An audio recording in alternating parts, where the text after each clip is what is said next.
the mainstream churches, particularly the Orthodox Church especially, it was KGB agents sent into the seminaries. They rose quickly through the ranks and assumed much of the leadership of the churches, but all of the churches were infiltrated or attempted to be infiltrated by the KGB.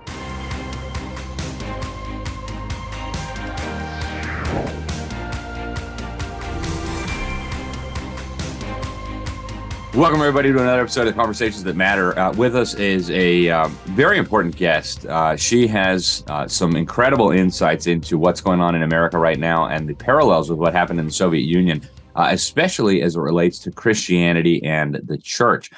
She's got an incredibly interesting book. It's called Beneath Sheep's Clothing, The Communist Takeover of Culture in the USSR and Parallels in Today's America. Her name is Julie Behling, and she was a missionary in Russia in the late 90s. She went to graduate school at Florida State University, getting a master's degree in Russian languages and literature, and also Russian East European studies.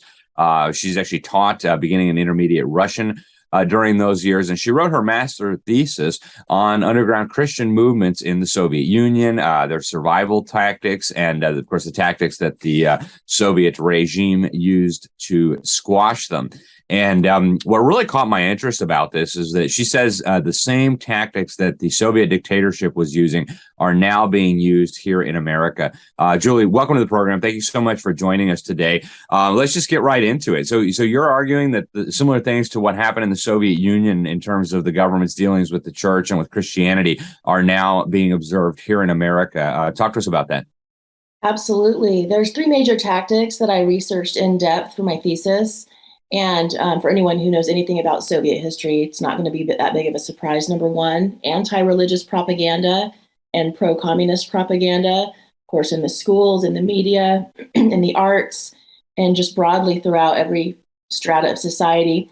And then you have the second tactic, and I have to specify, the tactics I studied was from post-World War II up until perestroika.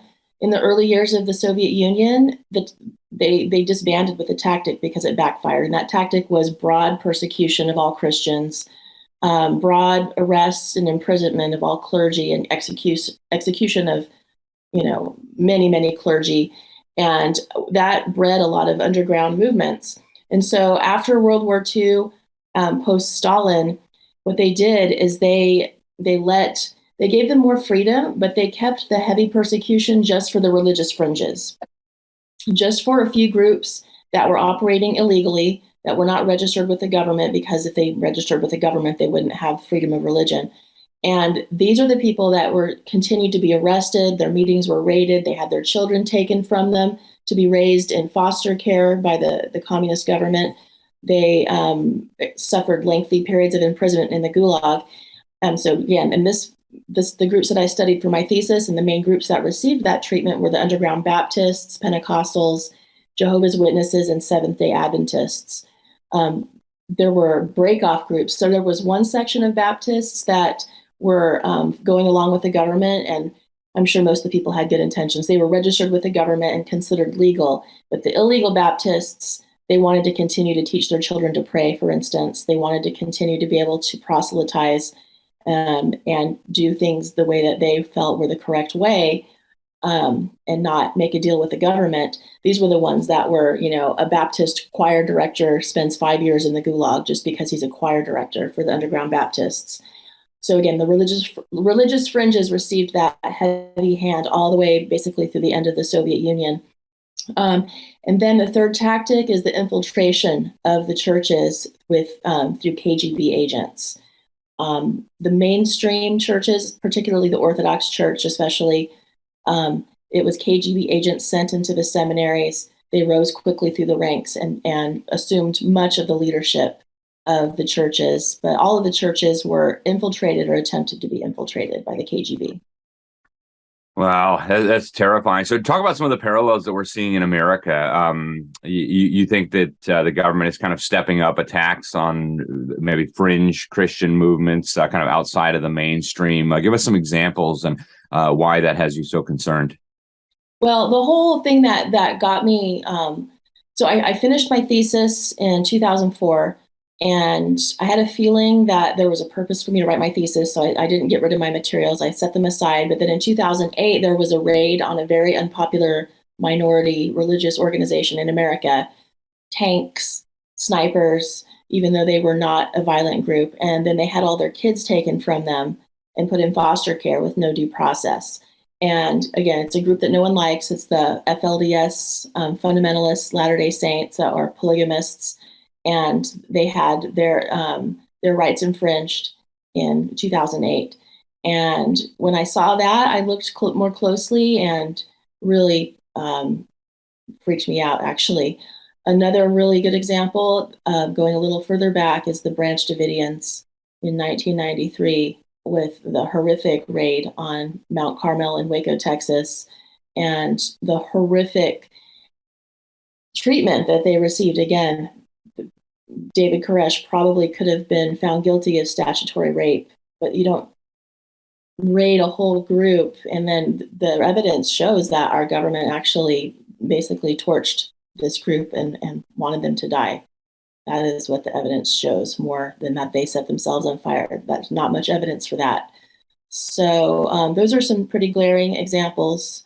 But we are seeing, things happening more now, where we're having the anti-abortion activists getting FBI raids, peaceful, nonviolent, Christians who sing hymns at an abortion clinic getting the treatment now.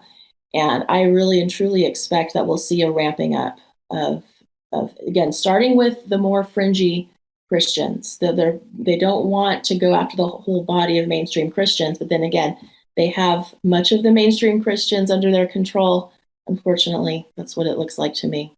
Yeah, yeah, and the thing with the Branch Davidians, I mean, they literally burned a bunch of children to death. I mean, women and children were burned to death in this compound. It's hard to imagine, and a lot of those people who were responsible for that are still walking around free. They're working at the highest levels of government still, and nobody really has been held accountable. It's truly amazing. You mentioned the infiltration of churches by the Soviet state. Do you see any of that happening in America? I mean, do you see the government trying to influence Christianity, trying to spy on or even manipulate? Give us some examples if you know of any. Oh, I know of plenty, and going back over 100 years. So the literal communist infiltration of America's mainline Christian churches began a century ago. It appears to have been funded by the likes of the Rockefeller Foundation. And there were avowed communists, a number of avowed communists that were sent into the seminaries and that would then assume leadership over the seminaries. And this is particularly with the National Council of Churches. And if you look up which denominations belong to the National Council of Churches, it's again roughly half of mainline Christians in America. And there was a great proliferation there's different levels of communist infiltration. So, and I like to look at it like a pyramid. And at the very top, you have the money bags, puppet masters, those who are funding this.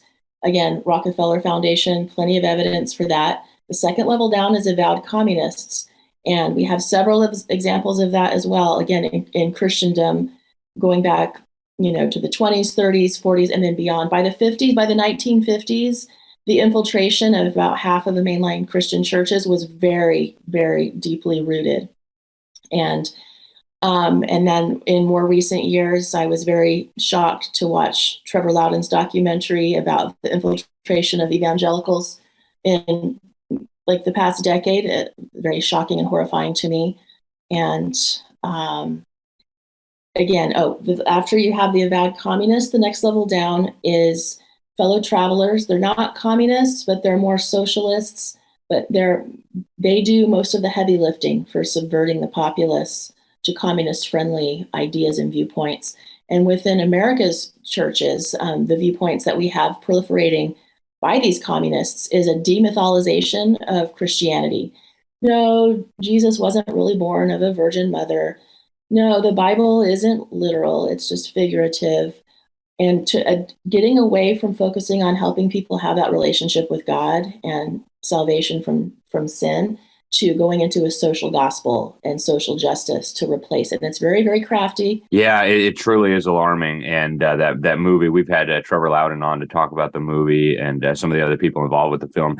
It's so obvious at this point that so many of the denominations and the churches have been infiltrated by people who actually don't even believe the fundamental tenets of Christianity. So when we get back, folks, we're going to continue talking to Julie.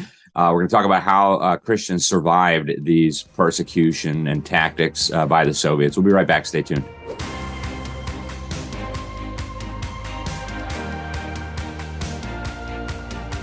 I wanted to ask you about how Christians dealing with this in the Soviet Union survived. You mentioned that, at first there was general persecution. They were just going after Christians generally. And that wasn't working from the Soviet perspective. And so they started focusing on more narrow sects of Christians and groups, claiming the Bible. But talk to us about how Christians responded to these things. How did they survive? How did they thrive even under these circumstances? Well, first of all, studying the lives of these people for 2 years when I was working on my thesis was heart-wrenching. And the things that people went through and were willing to go through for their faith was very inspiring. First of all, they were willing to sacrifice, and they were willing to be arrested. They were willing to be thrown in the gulag. They were willing to have their families split up. They were willing to be second-class citizens, because in the Soviet Union, to be a Christian, particularly one of these more radical Christians that you wanted to actually teach your children about God and baptize them, they had a lower class in their society than murderers and rapists. They were really the scum of the earth in the Soviet Union.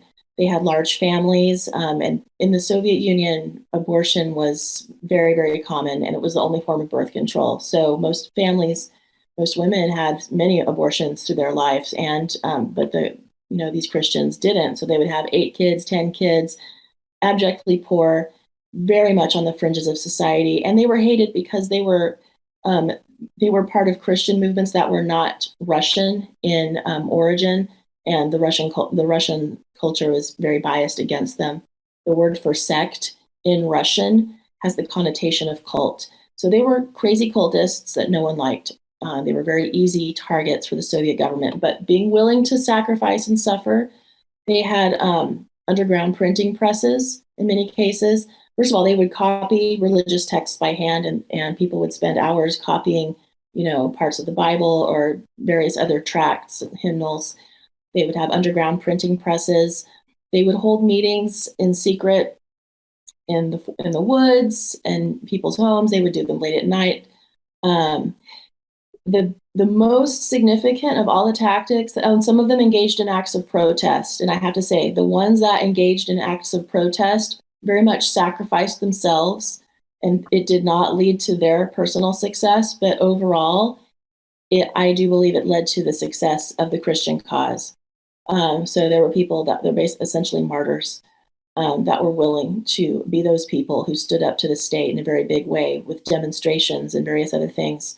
There was actually a group of Pentecostals who stormed the American embassy and seeking asylum, stormed the embassy in Moscow, and they were not granted asylum. They spent 5 years camping out in a small basement room in the American embassy in Moscow.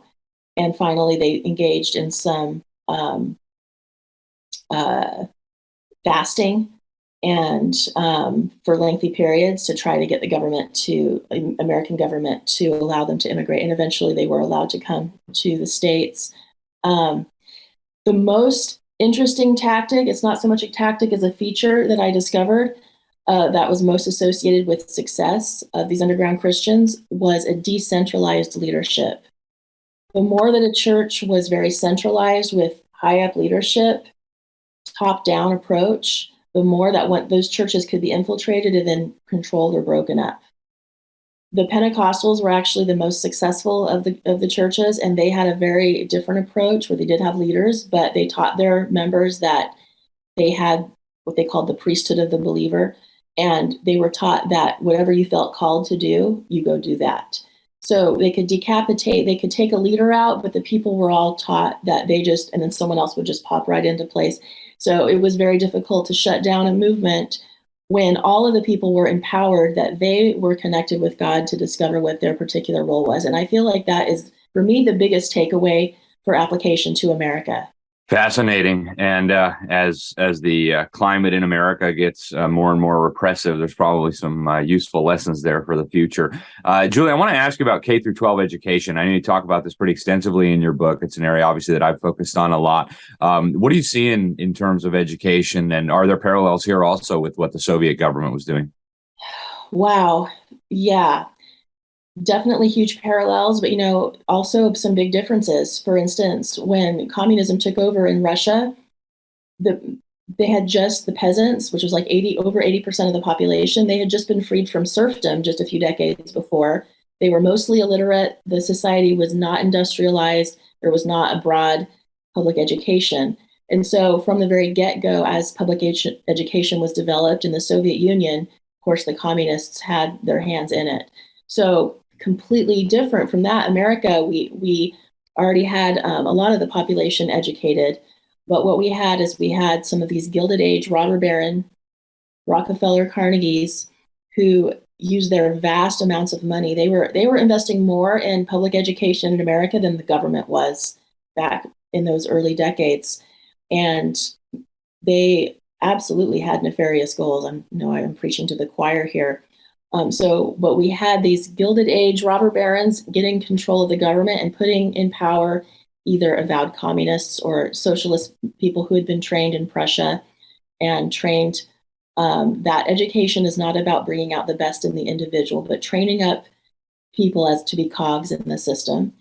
Then we have the dumbing down aspects of what has happened in education, where they took phonics out of the reading in many places, really messed up a lot of people in the process.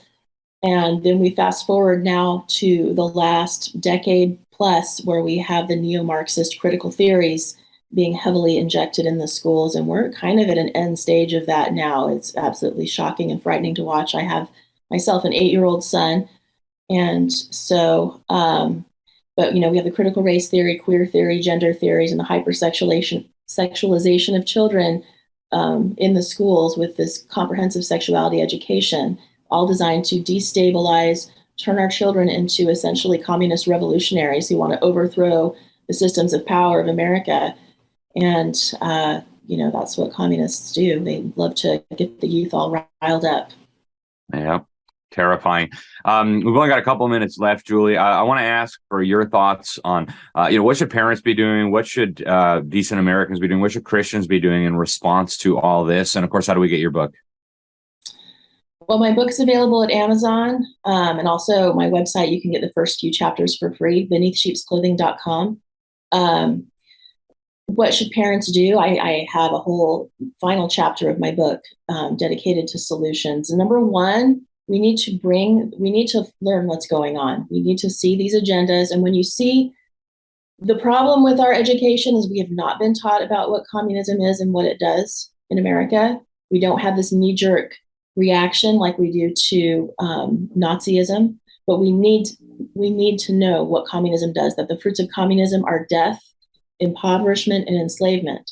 And the first part of my book goes into that Soviet story, and you get a real feel for communism and seeing those same tactics here. It's very shocking. But get educated. Number two, take this information to your pastors in the churches and to your school boards and your state school boards. And if you cannot get them to remove the Marxist elements from your church and your schools, you need to withdraw from those institutions. Yeah, I agree 100%. I think at this point, it's time for Christians to start getting involved and removing themselves from institutions that are too corrupt to be salvaged. Julie, your website, Beneath Sheep's Clothing, your book, again, is called Beneath Sheep's Clothing, The Communist Takeover of Culture in the USSR, Parallels in Today's America. Any final words of wisdom? No, I really appreciate you having me on. And, some of your articles and books that you helped co-author were very much part of my research. And I really appreciate all the groundbreaking work that you've done. Well, thank you so much, Julie. We appreciate what you're doing now, and thank you very much for sounding the alarm. All right, folks, Julie Behling, again, Beneath Sheep's Clothing. Check it out. Also, get involved, folks. This is serious. I mean, these parallels are not incidental. There's a method to the madness here, and all of this is moving in one direction. It's time to start paying attention, and it's time to start doing something. I'm Alex Newman. This is Conversations That Matter for the New American Magazine. Thanks for tuning in. Till next time, God bless you all.